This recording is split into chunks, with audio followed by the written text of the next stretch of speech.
Dans les derniers jours, les hommes seront égoïstes, amis des voluptés plutôt qu'amis de Dieu, ayant l'apparence de la piété, mais ayant renié sa puissance. 2 Timothée 3, 1, 5.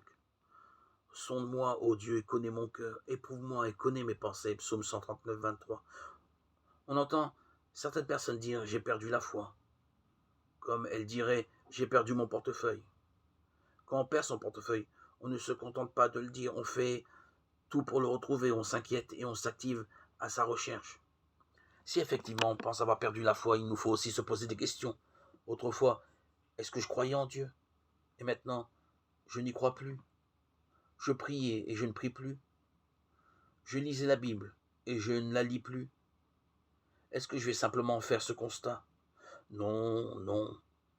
Il faut aller plus loin. Se placer sincèrement et sans crainte devant Dieu. Et lui dire que je veux son aide pour faire le point. Oh Dieu, est-ce que tu as été vraiment mon Dieu?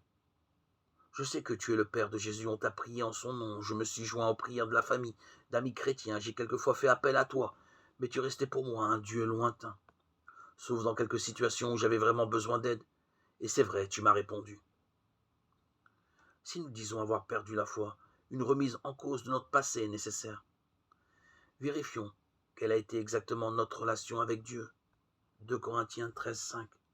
Venir ou revenir à Dieu, c'est lui dire « Je ne te connaissais pas vraiment » ou « Je me suis éloigné de toi ». Et alors avec confiance répondre à ses appels. Reviens à moi car je t'ai racheté, Ésaïe 44, 22. Je t'ai aimé d'un amour éternel, c'est pourquoi je t'attire avec bonté. Jérémie 31, 3.